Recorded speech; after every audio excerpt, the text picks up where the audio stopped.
la bienvenida a La Mala Sangre.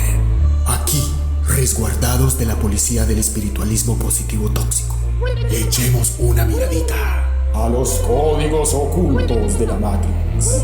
Investigaremos la obra, gracia y misericordia de personajes infames, figuras enigmáticas, almas atormentadas, santos o pecadores que han alterado el destino de la humanidad, con la participación de Barceló Astrology. Pondremos a estos personajes en el banquillo y tomaremos bandos opuestos. Desentrañaremos sus acciones, su impacto en nuestro inconsciente colectivo y nuestra realidad. Y al final daremos nuestro veredicto. El tribunal entra en sesión. Todos de pie, porque ha llegado la hora del juicio. Y recuerda, al final tú decidirás. Eres tú la mala sangre. Te damos la bienvenida a ti, Radio Escucha, y por su pollo frito a nuestro gran invitado, Barceló Astrology. Barceló, hoy estamos meros conspiranoicos porque el fin está cerca.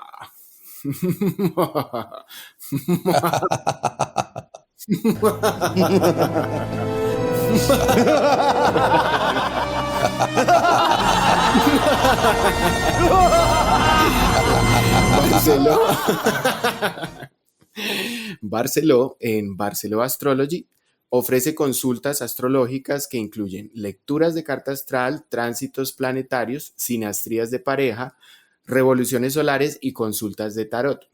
Su enfoque interdisciplinario abarca la astrología, la psicología y el espiritismo, brindando una experiencia única y profunda en cada consulta.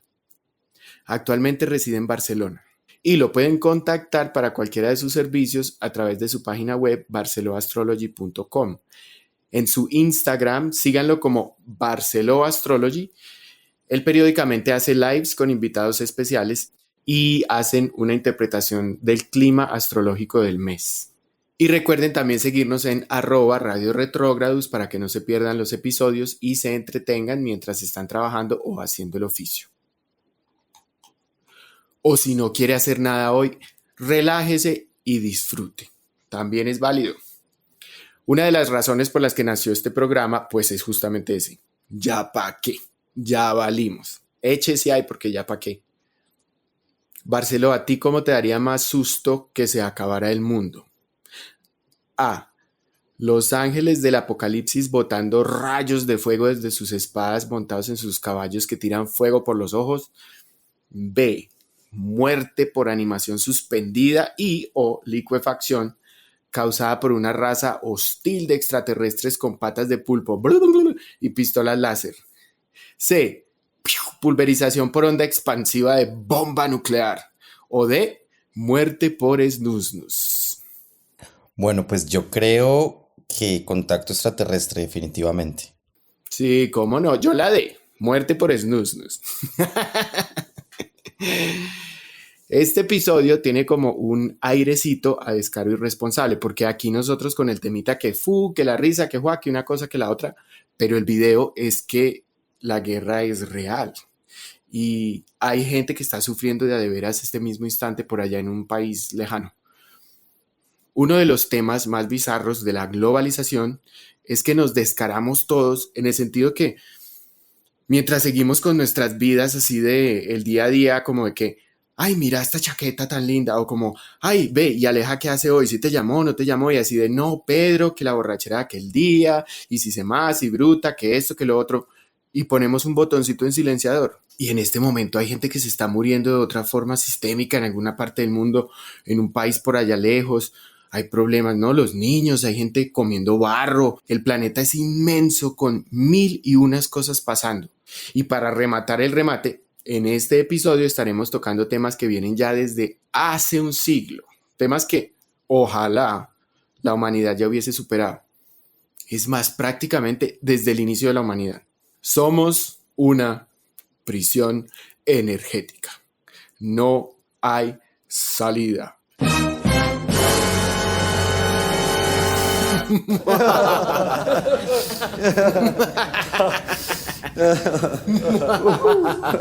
Atrapados en el samsara. ¿Es esto consecuencia de la perpetuación de mecanismos de poder que se heredan de generación en generación y que mantienen el estado de las cosas, pero con un lavado de cara? ¿O acaso el ser humano como colectivo está condenado a repetir los mismos eventos en diferentes momentos de la historia? Porque pareciera que estos comportamientos fueran cíclicos.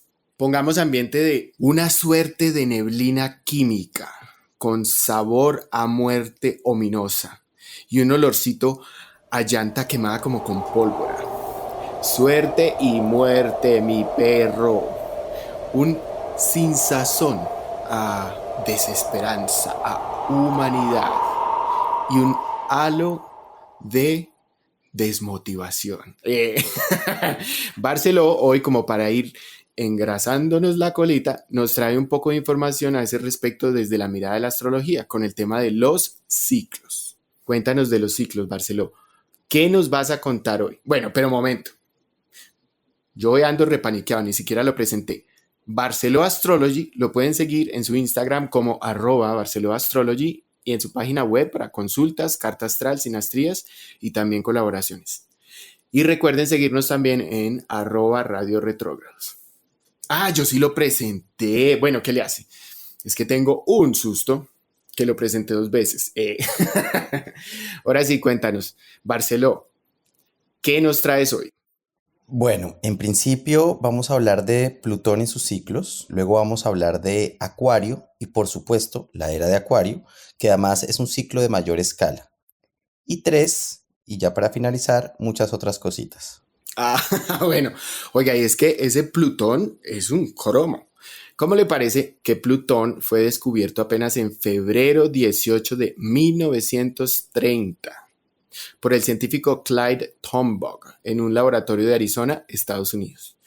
Lo curioso es que sospechaban que había un planeta X más allá de Neptuno desde el siglo XIX, o sea, 1800, porque la órbita de Urano y la órbita de Neptuno parecían estar afectadas por algo que había allí, pero que no se sabía a ciencia cierta qué era. Y Plutón en sí es videosito. En el 2006 lo sacaron de la lista de planetas y luego lo dejaron entrar con una escarapela que aclara que sí es, pero es enano. Plutón es más peque que la Luna, o sea, es más chiquito que la Luna, Barceló, y tiene una órbita excéntrica y con una inclinación diferente de los demás planetas.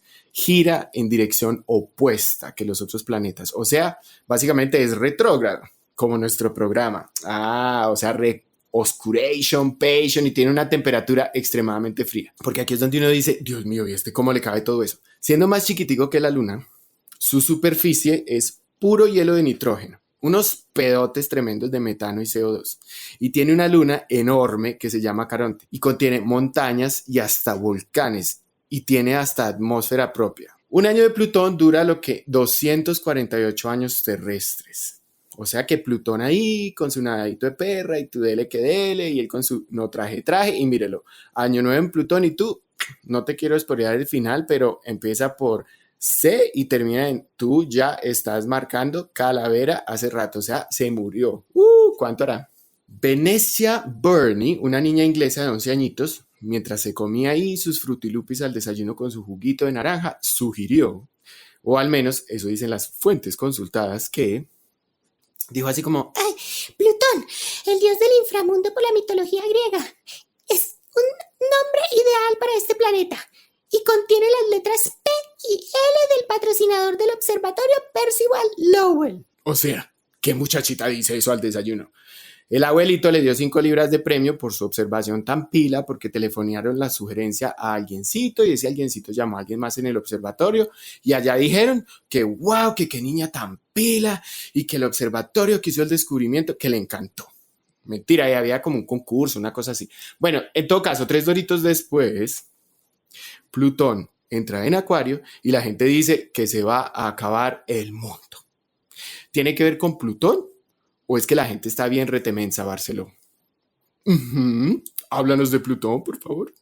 Más allá de lo que puede significar la palabra de Plutón, Plutón está relacionado con la casa 8, que es el signo de Escorpio. Si personificáramos a Plutón, pues efectivamente sería en mitología griega el dios del inframundo. Por lo tanto, la muerte hace parte de este planeta y sus tránsitos están llenos, digamos, como de esta información que tienen que ver con transformación, porque la muerte no solo es física, también es espiritual. Entonces, constantemente vamos a sentir que cuando Plutón se acerca a alguna de nuestras casas o a alguno de nuestros grados astrológicos, va a transformar de forma inmediata toda esa casa astrológica o todos esos vínculos que necesitemos modificar. Además, Plutón, pues su traslado o su movimiento, su rotación es bastante lenta. Es decir, en cada casa o en cada signo astrológico se puede estar demorando 20 años. Esto quiere decir que un tránsito de Plutón es bastante intenso porque no nos suelta. Y eso es lo que vemos actualmente con Plutón. Así que muy importante que miren en dónde tienen a Plutón en sus cartas natales y en qué área está Plutón, porque ahí van a poder identificar qué es lo que les está diciendo Plutón desde el momento en que nacieron. Es que realmente se siguen descubriendo cosas sobre el cosmos y nuestra realidad todo el tiempo no es fija. Aunque parece que fuera lo mismo, sí cambia un resto. Al menos nosotros que estamos como más cuchiquens y ya nos damos cuenta. A mi abuelito o a su abuelito puede que no le haya tocado Plutón cuando era chiquito. Y hoy en día se hacen las cartas astrales con Plutón como si se conociera desde Egipto. ¿Será que hay más planetas que no se conocen aún o está todo puesto y expuesto sobre la mesa y no hay nada que pueda ser cuestionado? Porque eso pareciera ser la regla, ¿no? Alguien descubre algo que no es aceptado y tenga pa' la hoguera o tenga lo tildan de loco. El concepto de la locura conspiranoica, aunque de moda recientemente, existe de toda la vida. Si no, pregúntele a Giordano Bruno, científico que fue ejecutado por sus creencias astronómicas. Él fue el que dijo que la Tierra gira alrededor del Sol. ¿Cómo le parece? El heliocentrismo y que existe la relatividad del movimiento. ¿Qué pasaría si un día nos levantamos y descubrimos que hay otro planeta habitado? ¿O que algo deja de existir?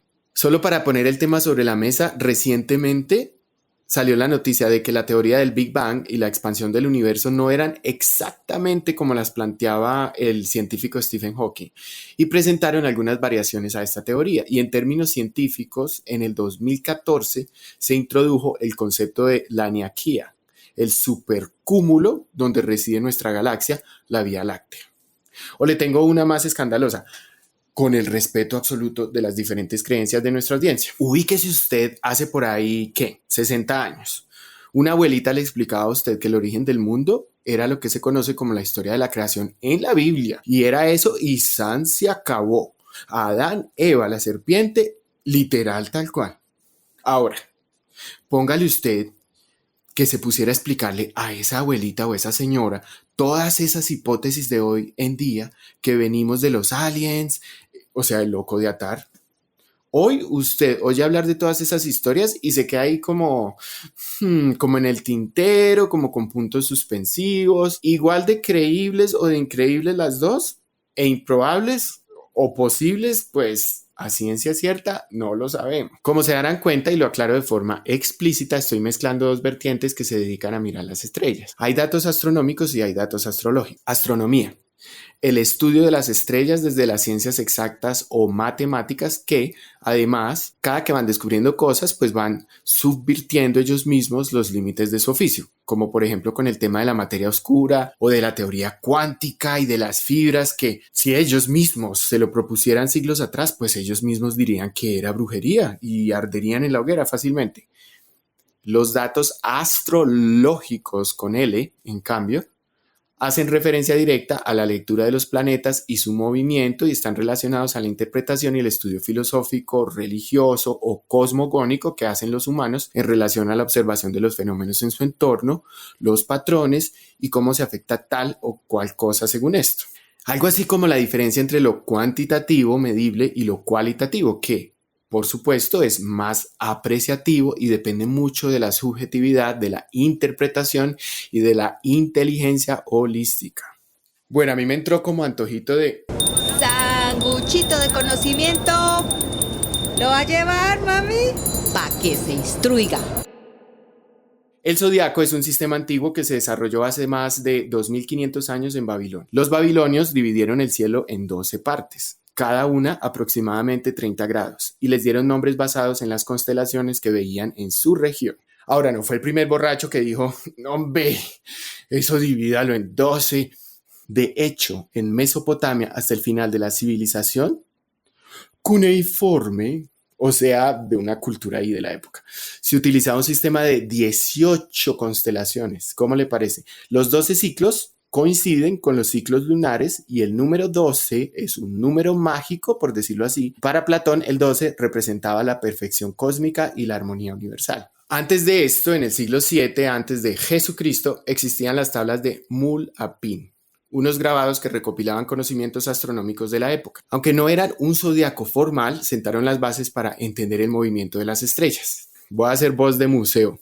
Los textos paleobabilónicos que datan de 1800 antes de Jesucristo nos hablan de cómo los antiguos estudiosos comenzaron a interpretar el cielo para predecir el... Mentira. Incluso en el milenio anterior, en la antigua Sumeria, se especulaba que ya se practicaba alguna forma de astrología, aunque no hay pruebas contundentes.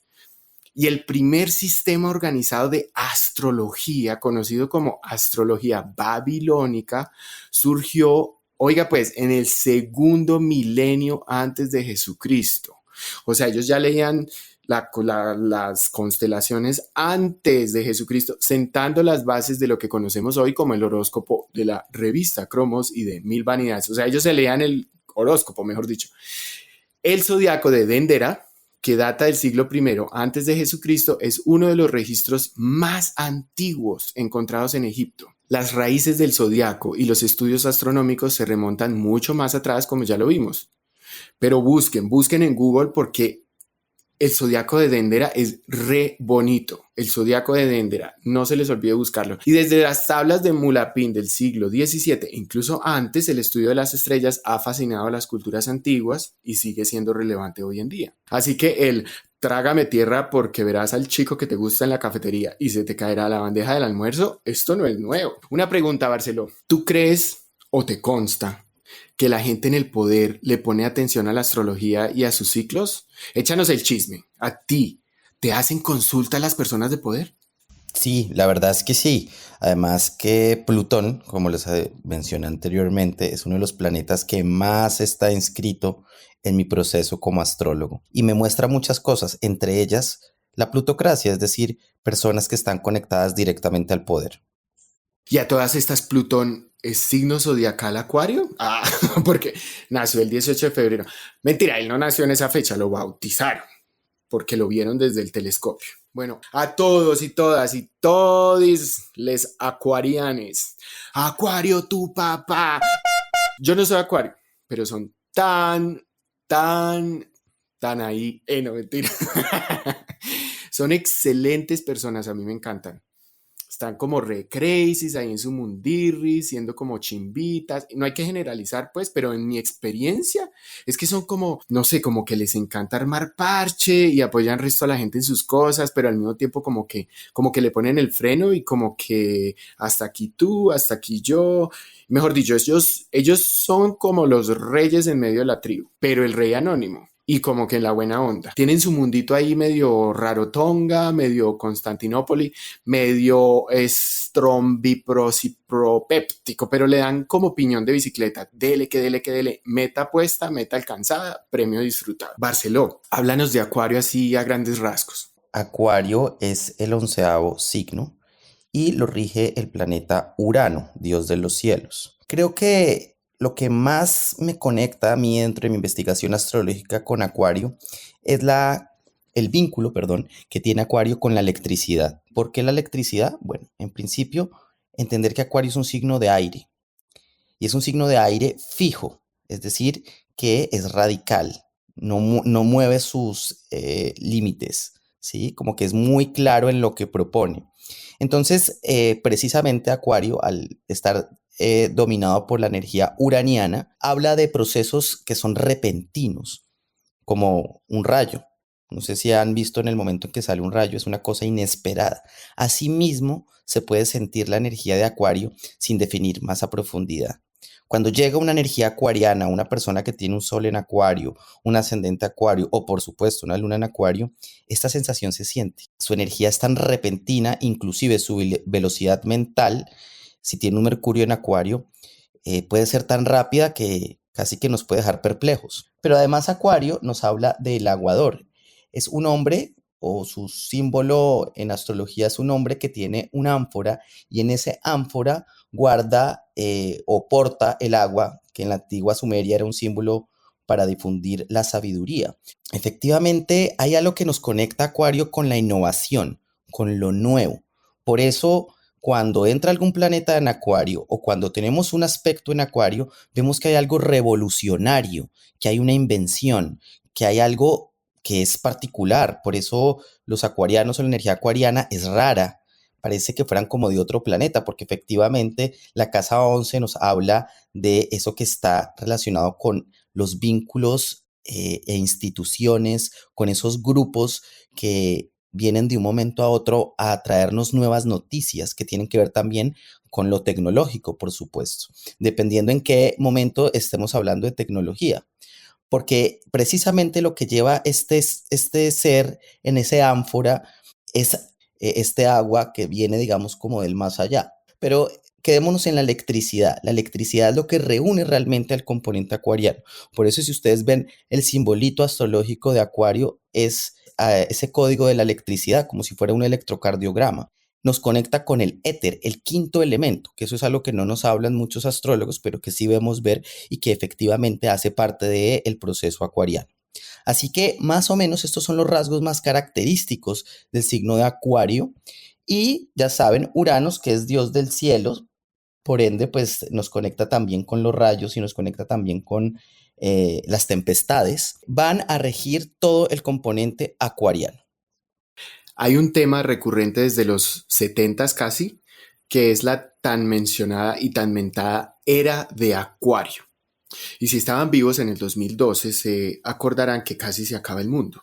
Y luego que no, que era una película, y luego que sí, que eran los mayas, y que no, que era que empezaba la era de Acuario, pero que no, que después era que en el 2018, luego que no, que la verdadera era de Acuario era en la entrada del 2020 cuando Saturno pasó de Capricornio a Acuario.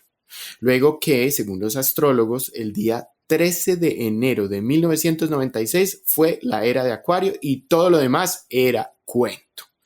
Una de las teorías conspirativas actuales es que el CERN, Centro Europeo para la Investigación Nuclear o Laboratorio Europeo de Física de Partículas Elementales, en el 2012 afectó la línea espacio-tiempo y ¡fup! Saltamos a otro timeline, línea del tiempo, alterno.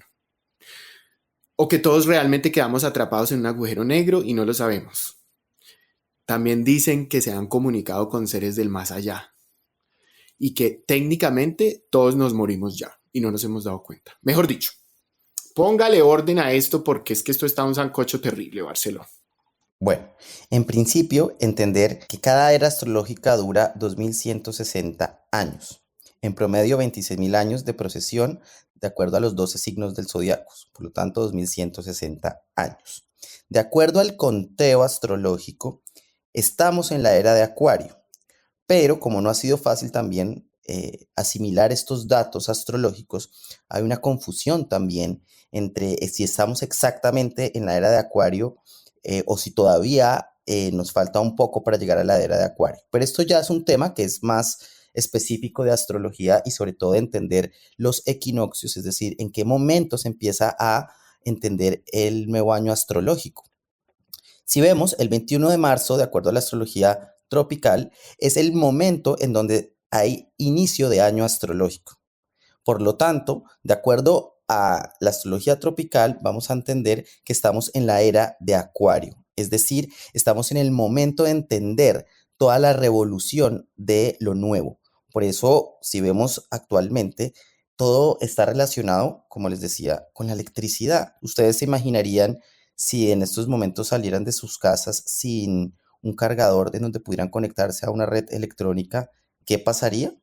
Y por supuesto, no es lo mismo salir sin un cargador electrónico o sin un electrodoméstico ahora como fueron hace 100 años atrás, pues que efectivamente hace 100 años atrás no habían estas conexiones con los electrodomésticos, pero sí estaba el proceso acuariano empezando a resurgir en las mentes de muchos pensadores y de muchos científicos, es decir, la electricidad era parte del proceso de investigación. Por tanto, la era de Acuario nos está hablando exactamente de eso, del vínculo del individuo o de los individuos o de los humanos con la electricidad. Si ustedes cierran los ojos y se imaginan dónde está la electricidad en sus casas, ahí es donde van a empezar a conectarse si efectivamente estamos en la era de Acuario. Y esto también les ayuda a que ustedes mismos viajen a través del tiempo sin necesidad de investigar a través del libro, que ustedes mismos con su propia información o con su propia canalización intuyan cuál es el proceso uraniano, por ende acuariano. Entonces, no es lo mismo si entendemos, por ejemplo, el movimiento de Saturno en Capricornio al movimiento de Saturno en Acuario. ¿Y por qué les hablo de Saturno? Porque Saturno es uno de los planetas que más está dando de qué hablar en estos últimos años y tiene que ver mucho con la era acuariana, porque ya saben que Saturno es dios del tiempo, al igual que Urano, que es un planeta que está también muy conectado con Saturno, que es dios del cielo, es decir, el planeta que rige directamente a Acuario. Entonces, si vemos el vínculo que hay entre Saturno y Urano, vemos que Saturno rige a Capricornio, mientras que Urano rige a Acuario. Entonces ya estamos viendo que son como dos grandes abuelos, dos grandes regentes. Por lo tanto, si vemos ese salto que hay de Saturno a Capricornio y luego a Acuario, vamos a poder identificar la diferencia de avances tecnológicos de acuerdo a la estructura capricorniana y avances tecnológicos de acuerdo a la innovación acuariana. No es lo mismo los procesos que vivimos hace 100 años a los que estamos viviendo hoy en día, en donde estamos viendo que ya hay un problema, digamos, inclusive medioambiental, que estamos viendo que hay un problema también de las lluvias que tienen que ver con la energía acuariana y al mismo tiempo con la revolución tecnológica. ¿Hasta dónde vamos a llegar? ¿Qué cantidad de electricidad vamos a estar usando en nuestras casas? ¿Qué cantidad de vínculos electrónicos tenemos con nuestro cuerpo? Al punto de quizás reemplazar o ser reemplazados por procesos totalmente relacionados con Acuario, es decir, con simuladores, con personas que reemplazan la energía humana o el trabajo humano, que ya lo estamos viendo con las IAs. Yo creo que ese es el mejor ejemplo para entender el salto de Saturno en Capricornio a Saturno en Acuario. Y es más, ya si vamos más allá, ya vemos que Saturno hoy en día ya está en Piscis. Entonces, vemos 3 ciclos importantes: Saturno en Capricornio, Saturno en Acuario y Saturno en Piscis. Pero ojo, no podemos dejar atrás también el regente acuariano que es Urano. Y no es lo mismo el movimiento de Urano en cada signo que el movimiento de Saturno en cada signo. Mientras que Saturno se demora 2 años y medio en cada signo, Urano se demora 7 años. Entonces ahí es cuando ya empezamos a hacer matemáticas puras para entender realmente no solo la era de Acuario, sino qué planetas se han posicionado sobre Acuario en este momento y qué nos han dejado en el momento en que han activado esos 30 grados de la energía de Acuario. Entonces ahí cada vez nos va dando la astrología más herramientas para poder identificar cuáles son estos ciclos. Pero por supuesto hay que entender la traducción de lo que es cada planeta y también identificar lo que viene a traer la energía de Acuario. Pero como les dije anteriormente, para no complicarnos, conéctense con la definición de electricidad. Ahí está el centro de lo que es poder entender cuánticamente y físicamente la energía de Acuario. Y aquí hay como un tufillo a revolución también, ¿no? Y será un tema recurrente, porque pareciera que cada que caemos en los abismos del desencanto y la Aniquilación inminente. ¡suas!, los humanos aparecen con un acto de revolución y recomienza, al menos en apariencia, la Matrix. Surge un nuevo mundo, así tipo, actualiza tu aplicación a la versión 3.1, ¿no? Adquiere ya tu nuevo iPhone o tu nuevo Android. Háblanos del tema de Plutón en los signos, porque escuché por ahí un chismecito que la Revolución Francesa ocurrió con Plutón en Acuario. y que la Alemania nazi fue fundada cuando Plutón cruzaba el nodo norte en Cáncer. Exactamente.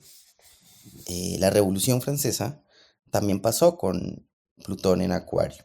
Pero tenemos que ver que lo que está pasando hoy en día es una continuidad de esa misma revolución. Y claramente tenemos que ir al pasado para poder entender el presente.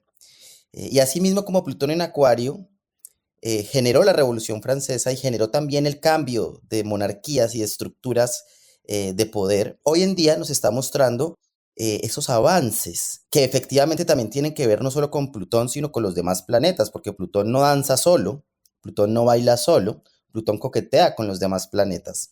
Entonces sí, efectivamente Plutón en Acuario generó la revolución, pero también hay que mirar dónde estaba Saturno en ese momento o dónde estaba Urano. Pero para no irnos más allá y concretarnos en Plutón, es Dios del inframundo, si lo queremos personificar. Y el Dios del inframundo necesita dar muerte, no hay nada que hacer. Plutón da muerte. ¿Por qué? Porque necesitamos morir para renacer. Entonces en los modelos o en los procesos o en los tiempos de Plutón en Acuario, lo que nos quiere decir efectivamente es eso, que mueren ciertos líderes, que mueren ciertas teorías o ciertas estructuras, porque recuerden que antes de Acuario estaba Capricornio o está Capricornio. Capricornio nos habla de las estructuras. Entonces, claramente, en el grado 29 de Capricornio, tiene que haber muerte de esas estructuras para poder dar el paso a ese nuevo grado astrológico de Acuario, en donde nos va a hablar de innovación, de lo nuevo, de lo que ya no queremos, de los líderes que tampoco ya nos parecen interesantes y de esos nuevos emperadores plutonianos, porque recuerden que Plutón es plutocracia, es decir, personas que están conectadas con el poder, van a estar liderándonos a través de esos avances tecnológicos. Pero no nos podemos quedar solo en la revolución, hay que quedarnos en los personajes de ese momento. Por ejemplo, Napoleón. Napoleón era nada más y nada menos que ascendente de Escorpio. Entonces ahí podemos ver también que efectivamente se nos acercan personas escorpianas, porque ya saben que Plutón rige a la constelación o al signo de Escorpio. Y ahí es cuando también vemos por qué ciertos personajes nos dominan dentro de la política o dentro de las jerarquías sociales. Porque Plutón también los está gobernando, porque Plutón también les está diciendo que tienen que activar todo el control en las poblaciones, porque dependemos también de esas personas plutonianas. Entonces no solo hay que ver los sucesos y los tiempos, sino qué personajes nos han marcado. Entre esos también países. Alemania, por ejemplo, tiene una energía muy escorpiana y muy plutoniana, pero también Medio Oriente. Hay que ver también en qué momento cada país genera independencia, porque es como realmente si volvieran a nacer. En el momento en que hay una independencia, en que se genera o se proclama una independencia en un país, es cuando realmente empieza a ejercerse una nueva carta astral, hablando de astrología geopolítica o astrología más relacionada con cada país en específico. Muy importante en qué momento doy inicio o creo una nueva sociedad, porque ahí también estamos viendo la concepción de lo que es el poder dentro de cada espacio o geográfico. Entonces Plutón en Acuario efectivamente está ligado a esas revoluciones. ¿Y por qué revoluciones? Porque como les decía anteriormente, Acuario lo rige Urano. Entonces lo acuariano por definición es extraño, es repentino. Y lo extraño genera revolución, porque cuando no estamos acostumbrados a ver algo y de repente aparece, pues ahí es cuando empezamos a sentirnos que hay efectivamente un proceso distinto, por ende revolucionario, porque no estamos acostumbrados a llevar esos mecanismos repentinos en donde nos inyectan un tipo de información y tenemos que adaptarla, sobre todo con la tecnología. Efectivamente, Plutón en Acuario lo que va a ejercer es una transformación de lo que estaba viejo y de repente tenemos que darle un nuevo pensar, ¿sí? Replantearnos cómo pensamos nuestro concepto de vida, replantearnos qué pensamos alrededor de la humanidad, quién ha creado este proceso de humanidad. Creo que también nos lo va a mostrar Plutón en Acuario, porque efectivamente Plutón habla de la muerte y para morir necesitamos vivir en cierta forma. Entonces, creo que Plutón juega un papel indispensable y efectivamente, pues, pareciera el malo de la novela o de de la película, pero efectivamente alguien tiene que darle muerte a estos procesos y si no, no habría evolución. Por eso en el mito griego, Plutón se considera también como un dios y un maestro para poder avanzar dentro de la perspectiva universal.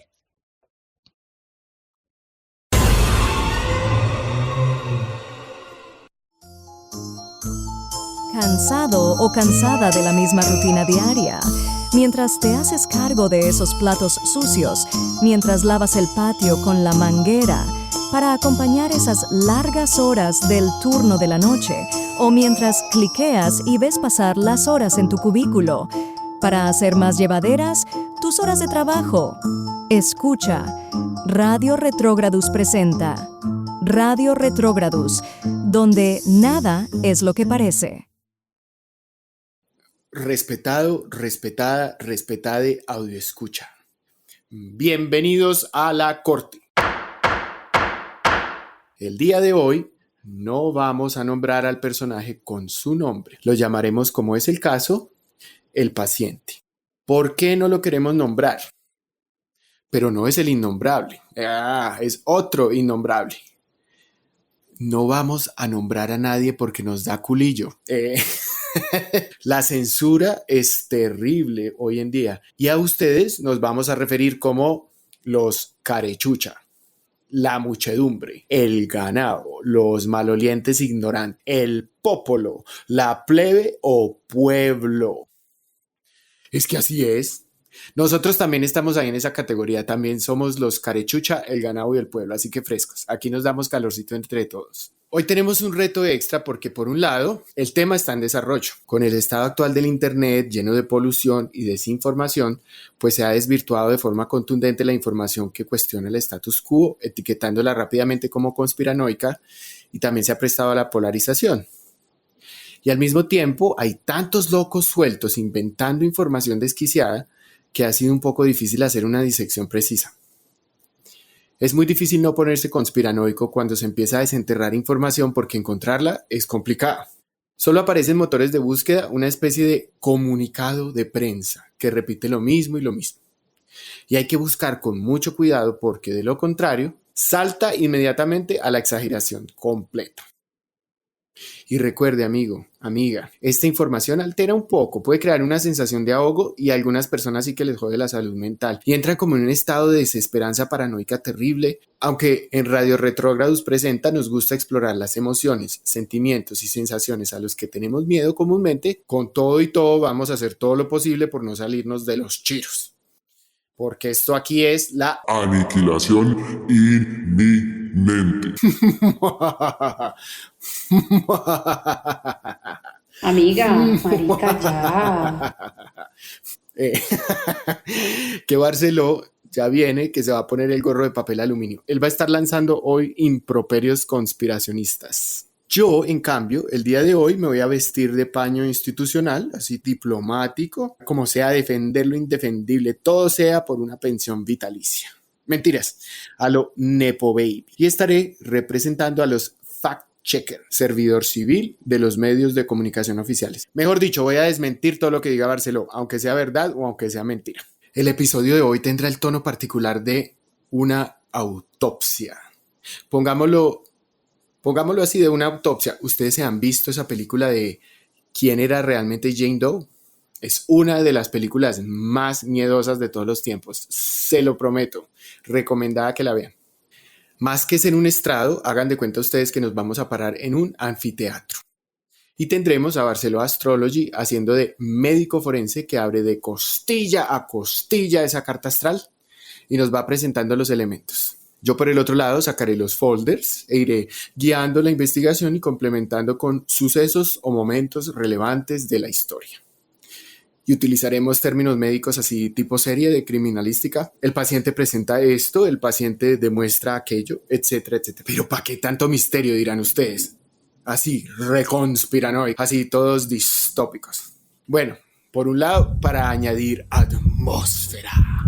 Y por el otro, porque en este episodio estamos sujetos a una ley mordaza por lo de la censura. ¿Qué tal y la inteligencia artificial se llegaran a parar un día del lado de los intereses siniestros y ¡toma! Barceló para la Guandoca. A practicar el snus por el Urano. Además, nos permite hablar en clave de fa sostenido, Barceló, fa, do, re, mi, fa, fa sostenido, Barceló, fa sostenido. Toca que ponga atención porque cambiamos todas las sílabas importantes, por eso estoy cantando. Afinen bien el oído. Fa. Eso, yo ya afiné. Ay, no, Barceló. ¿Por qué nos ponemos a hablar de esta gente de pura sangre fría, hombre? ¿Será que estamos perpetuando el problema? Deberíamos centrarnos, es como en otras narrativas, ¿no? En la gente cálida de corazón, sin lengua de serpiente. Oiga, ¿uno de qué origen tiene que ser para estar más propenso a ser parte de este tipo de anales de la historia y no de otros? ¿Reptiliano? Para el que viva debajo de una piedra, o sea, reptiliano. ¿Reptiliano? Y para el que ni sabe, reptiliano hace referencia a una supuesta raza cósmica de reptiles humanoides con capacidades avanzadas que provienen de la constelación Draco. Nuestra primera supuesta acusación del personaje en cuestión, Barceló, ¿da positivo para reptiliano? Pues al paciente se le ha visto presuntamente en repetidas ocasiones, cambiando de forma y se comunica como las serpientes de Harry Potter. Y supuestamente dicen en las redes que hace parte de una facción de reptilianos que van por el control de la población mundial, de mamíferos de baja casta fabricados para mano de obra en planeta Tierra. Oiga, oíste, ¿vos crees en eso? Contame del tema de las razas cósmicas. ¿Qué es esto de cambiar de forma? O sea, ahí sí nos mataste. Bueno, pues esto es un tema bastante amplio. Mi investigación me ha llevado más a entender mi nombre cósmico más que mi raza cósmica. Podemos también encontrar que hay unas 15 o 12 razas. Los reptiles, los pleyadianos, los draconianos, los jupiterianos, venusinos. Para realmente entender nuestra procedencia cósmica, tenemos que llegar, digamos, a un grado de meditación muy alto para poder vibrar efectivamente en las frecuencias donde están esos otros seres extra, es decir, que están fuera de nuestro planeta Tierra. Pero no está mal si pues también nos guiamos por lo que nos dicen en redes, entendiendo que pues los reptiles son los que más llevan protagonismo porque supuestamente son los que han estado gobernándonos durante muchos años y puede que haya razón, pero hay que ahondar mucho más y hay que perfeccionar mucho más el tema de lo de las razas extraterrestres. Pero el nombre cósmico hace referencia a poder viajar a través del tiempo, identificarnos no como una raza, sino como seres que viajamos efectivamente a través del pasado, presente y futuro. No sé si es un poco confuso, pero es la mejor forma de entender lo que para mí significa razas extraterrestres y tiene que ver directamente, más que con la raza, con el nombre cósmico. Hice los ojos tan de para atrás que casi se me descalabran. O sea, cambié de forma. Yo, reptiliano, jamás. Puro mamífero emocionado, vea, sangre caliente, dramático, peludo, arrecho, pura sangre que me hierve. Jamás de las jamasas. Bueno, el tema de las razas cósmicas es conflictivo. Hay cientos y cientos de videos de gente güera, rubia, mona, catire o abro comillas, blanca, cierro comillas, reclamando que son los de Aldebarán. Saludos a la gente linda de Islandia, tierra originaria de York, deidad artística poderosa. Y también dicen que la tradición de la raza negra, dicen, son los verdaderos Anunnaki. Es que no hemos resuelto nuestras diferencias a nivel de planeta Tierra en este tema. Y súmele ahora una capa con conceptos raciales divisivos en el contexto cósmico. ¿Cómo le parece? Hay que tener cuidado con todos esos charlatancitos con ínfulas de superioridad a lo largo y ancho de la nueva era, ¿no? Y son ascendidos e iluminados y hablan de sus pequeños hermanos, como portadores de una verdad absoluta. Más cuando es tan fácil que algún colectivo humano con intereses específicos se pueda apropiar de uno de estos conceptos de superioridad y ahí sí manipular de acuerdo a su agenda. ¿Qué opina usted, querido Radio Escucha? ¿Hay o no hay facciones de la población que se creen superiores a otras y plantean políticas a partir de lo que es para ellos su merecimiento a mandar sobre los otros? Y es que ya pasó durante la época del tráfico humano de personas africanas. y durante varios siglos de colonialismo y expansión europea, y sigue siendo hoy uno de nuestros mayores conflictos colectivos como habitantes de este planeta. O fíjese también cómo los conceptos que compartió Elena Petronila Blavatsky, la teósofa, que en un episodio futuro la tendremos sentada en el banquillo, señores. A ella le tocará ponerle una silla especial porque sufría mucho de su cuerpo, le dolía por todo lado. Bueno, durante el régimen de la Alemania nazi, sus escritos cobraron mucho interés, pues hacían referencia a una raza aria de la India, de la religión llamada zoroastrismo. Y esto tomó tanta fuerza porque los nazis estaban tan fascinados con estos temas ocultos. Esto es real, esto no es cuento. Tanto que incluso la autora misma, ya después de muerta, fue injustamente asociada con el nazismo, ¿cómo le parece? Aunque no tenía ninguna conexión real. Y así permaneció silenciada en la censura literaria por varias décadas. Por cierto, ella es una fuente sustancial de los orígenes de estas hipótesis de las razas humanas. Nada tenía que ver con el tema de la pobre, y hoy en día aún alguna gente cree que ella está relacionada con la Alemania nazi.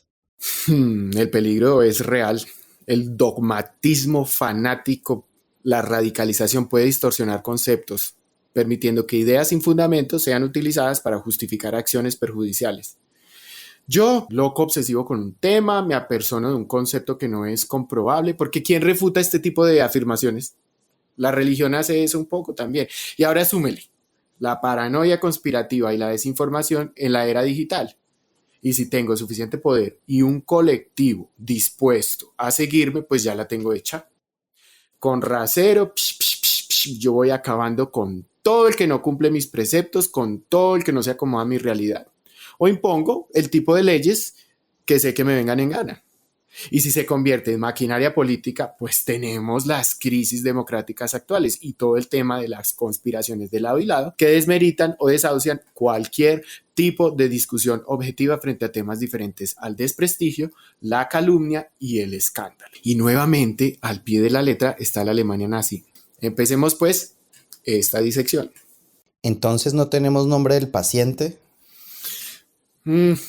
Pues detener tenemos, pero lo van a descubrir ustedes. Ya hemos dado como 4 o 5 pisticas. ¿Ya saben quién es? Hora de nacimiento del paciente, doctor. Disque doctor. Bueno, no tenemos.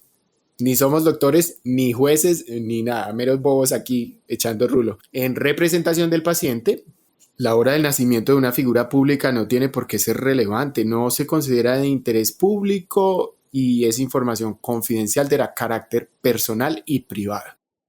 Oiga, esto me salió a mí en la búsqueda a la hora del paciente, en verdad, ¿cómo la ven? ¿Me estás diciendo que en pleno siglo XXI, específicamente de esta persona, no existe la hora de nacimiento por ningún lado? Así es, mijo. Puedo, eso sí, con todo el gusto, proporcionarte fecha 19/8 de marzo de 1908 y lugar de nacimiento, digamos que Villacuervos, en Albania. Oiga, voy a voltear los ojos de para atrás otra vez, espere, ya vuelvo. Ojo que no es Albania, es por respetar el derecho a nuestro anonimato. Le toca que pare oreja y deduzcan ustedes. Todos los nombres y datos hasta cierto punto han sido cambiados para respetar el anonimato de nuestros presentadores. Bueno, pero ¿cómo afecta la lectura de una carta que no haya hora exacta, Barceló? Porque entonces cuando hagamos cartas de personas antiguas, pues ni modo, o ¿qué? ¿Se puede o no se puede hacer? ¿Cómo es la cosa? Es muy difícil cuando no tenemos la hora exacta. Sin embargo, hay muchos astrólogos que logran a través del rostro de esa persona y de los acontecimientos llegar a entender de pronto, identificar el ascendente o su luna. Pero como les digo, es muy difícil. Si no tenemos la hora exacta, nos toca de alguna forma acercarnos con sucesos o mirando alguna carta astral de algún familiar que nos conecte un poco con los aspectos que pueda tener de acuerdo, dependiendo la hora. Vamos viendo que hay unas conjunciones, que hay unas cuadraturas, que hay unas figuras matemáticas, pero estas figuras van variando de acuerdo efectivamente a los minutos y a las horas. Entonces Sé que lo más cercano, como les digo, tiene que ver con el estudio del rostro, porque el rostro nos conecta directamente con nuestro ascendente. Si logramos coger el ascendente, ya vamos a poder identificar más aspectos, pero sin la hora es un poco incierto. Comencemos. Lugar de nacimiento. El paciente nació en toda la Pepa y el inicio de la Alemania nazi. Datos del remitente. Esa información no es considerada relevante. Mueche el folder. Los documentos en línea enuncian que sus padres se habían mudado de Suiza a Alemania durante el Tercer Reich para que su padre asumiera el cargo de director del Fächerface AB, una empresa industrial y contratista del régimen nazi, que era un proveedor del esfuerzo bélico alemán, fabricando y suministrando lanzallamas, partes de submarinos y aeronaves. Objeción. Y procede. Te paro ahí en seco, Barceló. Alerta de fact checker. Estás injuriando. Pero si aún no he dicho nada. No, señor. La historia de su padre y su relación con el nazismo, pues es por supuesto compleja. Neas, tomo esto literal de una página de fact checkers. Volteo los ojos de nuevo. Según los reportes, dígase pues, aunque sí utilizó prisioneros de guerra y trabajadores forzados, no está claro si la empresa fue obligada a hacerlo por los nazis o debido a la falta de trabajadores. Y no existe evidencia substancial, y aunque su padre sí hacía parte del nacionalsocialismo, esto no justifica nada. Mientras que Fächerface fabricó una turbina para una central hidroeléctrica noruega utilizada en la construcción de un reactor experimental para plutonio de uso militar. No está claro para nada si hubo alguna relación con la rama de Villacuervos. ¿Qué se sabe de los estudios del paciente? Dicen las fuentes consultadas que atendió al colegio en Suiza después de la Segunda Guerra Mundial. Su familia regresó a Alemania en 1911. Se graduó como ingeniero del Instituto de Tecnología. También obtuvo un doctorado en economía de la universidad y una maestría en administración pública de la escuela Ron M. Kennerly. Atención a esto, tienen que parar oreja. En la Universidad de Harvard. Mientras asistía a Harvard, el paciente encontró un mentor en el futuro asesor de seguridad nacional y secretario de Estado, Henry Flisinger. A ver. En 1939 comenzó la Segunda Guerra Mundial y al finalizar en 1945 con la derrota de Alemania, Estados Unidos descubrió un enorme caudal de investigación científica y avanzada y talento alemán que había contribuido a los avances tecnológicos durante la guerra. Además, en 1945 los jefes del Estado Mayor Conjunto de Estados Reunidos establecieron oficialmente la Operación Overcast, con el objetivo de aprovechar la experiencia alemana para fortalecer la investigación militar estadounidense en la posguerra. La operación fue rebautizada como Operación Paperclip. Para septiembre de 1946, el presidente Truman aprobó y amplió oficialmente la Operación Paperclip para incluir a 1.000 científicos alemanes bajo custodia militar temporal ilimitada. Y en 1948 la CIA creó la Oficina de Inteligencia Científica y lanzó el proyecto Operación Bluebird, más tarde conocido como MK-Ultra, para interrogar a espías soviéticos y explorar la posibilidad de crear un candidato manchuriano mediante la modificación del comportamiento. ¿Qué significa manchuriano? Término que se refiere a una persona que ha sido manipulada o controlada mentalmente para realizar acciones como asesinatos u otros crímenes, sin ser consciente de ello. Mientras el término proviene de la ficción, más específicamente la novela The Manchurian Candidate de Richard Condon, el uso del concepto sí es real. En 1959, 94 hombres de la Operación Paperclip llegaron a los Estados Unidos. Programas similares continuaron hasta 1962. Hasta 1990, la Operación Paperclip facilitó la inmigración de 1.600 personas nazis a los Estados Unidos, jugando un papel crucial en el desarrollo del programa espacial estadounidense y la tecnología militar durante la Guerra Fría. Uy, no le digo, a mí este episodio me da ñáñaras. Y lo que acabamos de contar no es conspiranoia para nada, se considera información factual y está disponible en la web sin ningún misterio ni controversia. El Seminario Internacional Flisinger fue un programa en la Universidad de Harvard que reunía a jóvenes líderes prometedores de todo el mundo para aprender sobre los Estados Reunidos y participar en discusiones sobre asuntos internacionales. Concebido por el profesor William Elliott en 1951 y dirigido por Henry Flisinger desde 1951 hasta 1968. Y meto la nariz aquí off the record, como dicen en Estados Reunidos. Recordemos que esta época fue caracterizada por los movimientos estudiantiles en todo el mundo y la revolución estudiantil que partía de una conciencia muy fuerte de las clases y todos los preceptos políticos tomados del marxismo. Perfecto para mi rol de hoy, pero pongo nariz de persona escandalizada. Las revoluciones estudiantiles del 68 discutían diversos preceptos, entre los cuales el marxismo ocupaba un lugar destacado. Y los movimientos se centraban en cuestionar al capitalismo, a la autoridad institucional y promovían cambios radicales en la estructura social, política y económica, buscando una mayor justicia social y equidad. ¿Cómo le parece? A todos los jóvenes generación Z para adelante, durante los últimos 50 años ha sido un escándalo incluso mencionar el libro El capitalismo de Karl Marx. Y lo podían hasta echar de la casa y se metía en problemas en la universidad y lo tildaban de comunista. Esto fue producto de una historia muy chévere llamada macartismo en los 40, pero eso es harina de otro costal para otro episodio, cuando hablemos de las brujas de Salem. Mejor dicho, es que este episodio es como un gran salchichón de conocimiento, así que respiren hondo. Los 60s y 70s son una época de estallido social. Hay una constitución fuerte del concepto de masas. Y aparecen personajes que empiezan a hablar de la manipulación de masas. Pues esto fue herencia de la Segunda Guerra Mundial con los nazis, que casi que digamos que de ahí salió este tema. Goebbels perfeccionó y utilizó estos medios de manera sistémica y efectiva para controlar la información y manipular la percepción pública. En este momento hablamos de radio, televisión y periódicos impresos. Ya han pasado 10 o 15 o más o menos años desde el fin de la Segunda Guerra y ya se está cocinando todo el tema de la Guerra Fría. Estados Reunidos en este entonces estaba estableciendo sus estrategias de cómo formar grupos o colectivos estudiantiles y académicos que comparten sus ideas y según afinidad pues crean un modelo de vida que va más allá del territorio nacional y tiene como fin extender su visión a todo el globo, porque ahora sí que ha comenzado por primera vez la globalización. Esto también está pasando del otro lado. Hay muchas organizaciones que se crean en países comunistas donde los estudiantes se organizan y crean movilizaciones sociales y en Europa hay un movimiento contra el sistema occidental bastante fuerte. Son dos polaridades fuertes de visiones sobre cómo se debe administrar y gestionar el mundo. Estados Unidos tiene su tema ahí de la CIA y las estrategias y dan dinero y apoyo económico a estas organizaciones para que crezcan y Merkel, líderes mundiales que puedan influenciar poblaciones. Recuerde que CIA significa Agencia Central de Inteligencia. O sea, es como la rama que define las estrategias. Ahora tuerzo los ojos yo.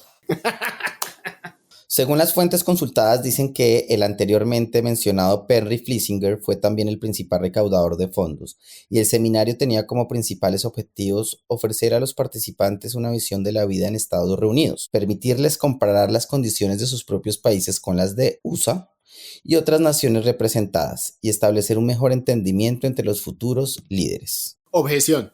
No, ¿cuál objeción? Busca la información. Las pruebas recopiladas hasta ahora apuntan que en 1967 Humphrey Doberman reveló que algunos cursos e iniciativas de la escuela de verano Harvard estaban financiados a través de la CIA. Aunque el financiamiento de casi una década en los años 50 no se habían declarado, se descubrió que entre 1960 y 1966 el Seminario Internacional de Flisinger recibió fondos de 3 conductos de la CIA: la Fundación Asiática, la Fundación Fairfield y los Amigos Americanos del Medio Oriente, siendo este último uno de los más conocidos y exitosos de la era, y también el más polémico. Atención a las fechas. Bueno, pero ¿y para dónde vamos con todo esto? Pues que al paciente se le acusa presuntamente de tiene un pasado familiar oscuro con una reveladora historia que le vincula con las estructuras del poder del nazismo. La otra teoría de conspiración que dice supuestamente que hacen parte de un grupo selecto dedicado a organizar para controlar el mundo y todos están interconectados entre ellos. Entonces toca sentarse a expulgar cómo fue que se conformó esta agrupación. En el año 1971 se fundó lo que conocemos como el Foro Ergonómico Mundial. Es un modelo de un programa de entretenimiento de líderes para el manejo contemporáneo de las poblaciones, que como les contamos anteriormente, tiene sus raíces en los programas de entrenamiento para líderes de Estados Reunidos en la década de los 60s y 70s. Objeción, nuevamente, reparafraseo. fundado por nuestro paciente. Es un espacio para la interacción y discusión entre algunos de los tomadores de decisiones más importantes del mundo en los ámbitos de los negocios, la política, la academia y la sociedad civil. Y recolecta a los líderes políticos, empresariales, culturales y de otros ámbitos más destacados de la sociedad para dar forma a las agendas globales, regionales e industriales. Fue establecida como una fundación sin fines de lucro y tiene su sede en Suiza. Se esfuerza por demostrar emprendimiento en el interés público global, manteniendo los más altos estándares de gobernanza. Como lo expresó el presidente de la Universidad de Jorge Pueblo, es una organización internacional independiente comprometida con mejorar el estado del mundo. ¿Cómo la ven? Tomadito de la página directamente, así tal cual está en la página web de la organización. En 1971 también se celebró la primera reunión, entonces llamado el Simposio de Gestión Europea, en redoble de tambor, Davos, Suiza. La reunión estaba compuesta en su mayoría por directores de diversas empresas europeas, políticos y académicos de Estados reunidos. Nos referimos a un selecto grupo de 450 ejecutivos de empresas de Europa Occidental. O sea, el perro, el gato y el garabato estaban invitados, pero usted no, por pueblo. Chisme secundario irrelevante. Entre 1928 y 1931 se llevaron a cabo las conferencias de la Universidad de Davos en el Hotel Famoso eventos que fueron cofundados por Albert Einstein. O sea, el sitio ya era conocido por reunir este tipo de agrupaciones antes que se convirtiera en la sede oficial del evento. Uno de sus más decididos patrocinadores fue el Club de Aroma, fundado en 1968 por el industrial italiano Aurelio Pesei y el químico escocés Alexander King, durante una reunión privada en una residencia de propiedad de la familia Rockefeller. Más conocidos por sus dos libros, el libro, abro comillas, Los límites del crecimiento de 1972. Este libro hablaba sobre la superpoblación global y advertía que si la gente seguía consumiendo y creciendo a este ritmo, pues la Tierra llegaría a sus límites en menos de un siglo. Y el otro libro informa del Club de Aroma de 1973. Ese mismo año, el Club de Aroma presentó un informe con una propuesta para gobernar el mundo. La idea era dividir el planeta en 10 grandes regiones interconectadas globalmente. Oiga, ese nombre está bueno para un club de verdad. Aroma, discoteca Aroma. Ay, Dios mío. Cuá, cuá, cuá. Bueno, de aquí salen unas de las conspiraciones más fuertes y venenosas que conforman algunas de las teorías que se inclinan hacia la derecha fuerte. Y toca decirlo así, tal por cual, y quizá más desquiciadas. Los dos fundadores mencionados son o eran explícitamente antifascistas, según fuentes oficiales. Muchas personas se fueron involucrando en esta asociación, incluida, por ejemplo, Rigoberta Menchú. Y básicamente por encima fue un grupo que alertaba de las problemáticas del crecimiento de la población global y la contaminación. Cosas como el calentamiento global, pues vienen en este paquete. Y básicamente les pasó lo que en esa película de Leonardo DiCaprio y la peladita de los Hunger Games, que anuncian que viene un asteroide y la gente se disgusta más con la peladita de Hunger Games que trae la mala noticia que con la mala noticia en sí. Y de ahí se han pegado con este tema para muchas conspiraciones por venir. Además, el cómo no fue el mejor y han sido acusados de asustar a la población por paranoicos y de crear falsas afirmaciones simplistas y controladoras, como decir que había que frenar a la población o que se iban a acabar todos los minerales para el 2008. Pero cabe recalcar que este es el tipo de organización que empieza a hablar de cómo resolver los problemas a nivel económico a través de políticas que reinventan el mundo bajo un nuevo orden económico mundial. Ok. Es que si no han dado con el personaje están más perdidos, ¿sí o no? Bueno, saquémoslo del closet del anonimato y pongámosle voz. Tenemos esta declaración oficial directa del paciente, doctor. Yo no sé hacer esa voz porque la voz también es complicadísima. Toma al pie de la letra de un artículo de diciembre 2 del 2019 titulado ¿Qué tipo de capitalismo es el que queremos? Eso puede ser la pregunta definitoria de nuestra era. Si queremos sostener nuestro sistema económico para las generaciones futuras, debemos responderla correctamente.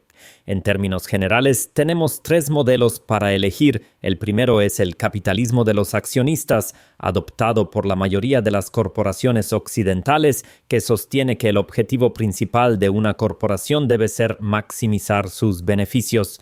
El segundo modelo es el capitalismo estatal, que confía al gobierno la dirección de la economía y ha ganado prominencia en muchos mercados emergentes, sobre todo en China. Pero comparado con estas dos opciones, el tercero es el que más tiene a su favor, el capitalismo de las partes interesadas, un modelo que propuse por primera vez hace medio siglo, posiciona a las corporaciones privadas como fiduciarios de la sociedad y es claramente la mejor respuesta a los desafíos sociales y ambientales de hoy. Ojo, porque el diablo se apoya en los detalles siempre. Y uno de cristiano de a pie coge pereza con esto y ahí es donde cae. ¿Qué es una fiduciaria, Barceló? ¿Sabes? Fiducia es un contrato en virtud del cual una o más personas transmiten bienes, cantidades de dineros o derechos, presentes o futuros, de su propiedad u otra persona, para que ésta cumpla una finalidad determinada a favor del fideicomitente o de un tercero designado. Es decir, un patrocinador a cambio de acuerdos o beneficios. Un patrocinador a cambio de acuerdos o beneficios, oiga pues. El cambio de dirección ya es muy necesario. Describí el concepto por primera vez en 1971 y creé el foro para ayudar a los líderes empresariales y políticos a implementarlo. Ahora otros finalmente se están sumando al modelo de partes interesadas. La Mesa Redonda de Estados Reunidos, el grupo de lobby empresarial más influyente de América, anunció este año que adoptaría formalmente el capitalismo de las partes interesadas. Debemos aprovechar este momento para asegurar que el capitalismo de las partes interesadas se mantenga como el nuevo modelo dominante. Las empresas deben pagar su parte justa de impuestos, mostrar tolerancia cero hacia la corrupción, defender los derechos humanos en todas sus cadenas de suministro globales y abogar por un campo de juego competitivo, particularmente en la economía de plataformas. ¿Y los gobiernos serían solo una parte interesada en un modelo de gobernanza global de múltiples partes interesadas? ¿Quiénes son esos otros actores no gubernamentales? El foro se describe a sí mismo como una organización internacional para la cooperación público-privada. Los socios incluyen algunas de las empresas más grandes en los sectores de petróleo: Saudi, Aramco, Shell, Chevron, BP, Alimentos Unilever, The Coca-Cola Company, Nestlé, Tecnología, Facebook, Google, Amazon, Microsoft, Apple y farmacéuticas AstraZeneca, Pfizer, Moderna. O sea que en lugar de que las corporaciones sirvan a muchas partes interesadas, pues en el modelo de gobernanza global de múltiples partes interesadas son las corporaciones promovidas a ser las partes interesadas oficiales en una toma de decisiones globales, mientras que los gobiernos pues son relegados a ser unos de los muchos interesados. Consisten en partes interesadas privadas, es decir, grandes corporaciones que entre comillas, reclutan a sus amigos en el gobierno, la sociedad civil y las universidades para unirse a ellos en la resolución de los problemas públicos. Esto es lacras, carechuchas, mi gente linda y demás que se aburren con estos temas densos y que si se quieren quedar con algo importante de este episodio, pues el nervio, la neurona, mejor dicho, el chis de toda la información que sacude las campanas y alerta sobre este tema. Pues reducen a la postre la democracia un poquitico, profesor, al marginar a los gobiernos y colocar a las partes interesadas no elegidas democráticamente, principalmente corporaciones, en el lugar de la toma de decisiones globales. Y si no se lo creen, nada más búsquense el sancocho tan tremendo de conflictos de intereses que hay nada más en las mismas corporaciones en cuestión. El capitalismo de las partes interesadas, stakeholder capitalism, es un modelo económico donde las empresas no solo se enfocan en maximizar las ganancias para sus accionistas, sino también en crear valor para todos los grupos que se ven afectados por sus actividades. Esto incluye empleados, clientes, proveedores, comunidades locales y el medio ambiente. En lugar de priorizar únicamente los beneficios financieros, este enfoque busca equilibrar los intereses y bienestar de todos los involucrados, promoviendo prácticas empresariales responsables y sostenibles que beneficien a la sociedad en su conjunto. 3 doritos después, abro comillas, ganó un premio de $1 millón de la fundación y trató de pensar en el mejor uso que podría darle a ese dinero. decidió iniciar un programa afiliado llamado Foro de Jóvenes Líderes Globales que, como su nombre indica, reuniría a una nueva generación de líderes de todo el mundo y los pondría a trabajar en los problemas más importantes del momento. Asombrosamente, la fundación con sede en Tel Aviv, que otorgó el $1.000.000 que se utilizó directamente para crear el programa, tenía en su junta directiva a un miembro extremadamente significativo, Henry Plessinger. Cierro comillas.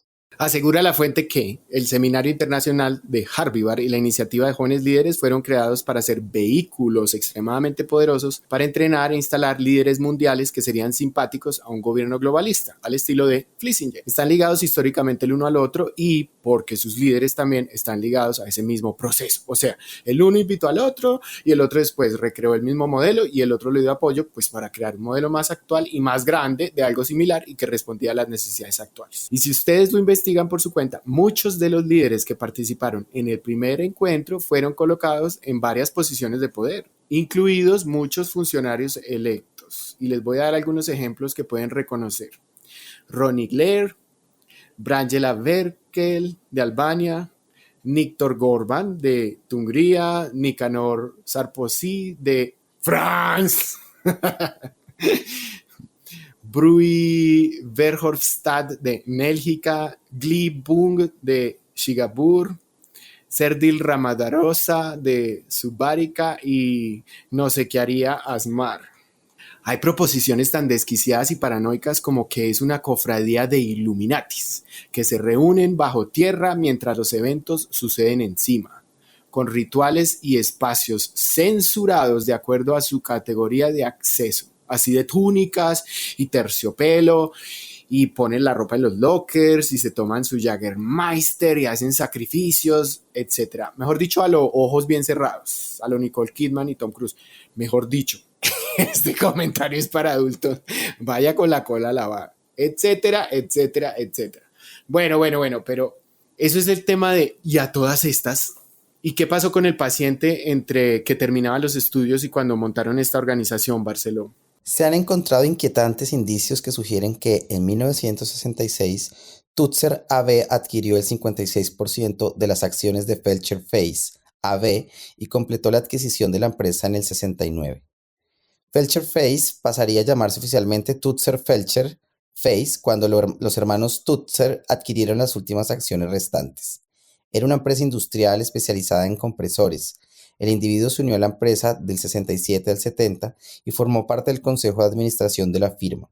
Hay un registro y un periódico donde aparece hablando de tecnologías de computadores para empresas en su nombre de la compañía.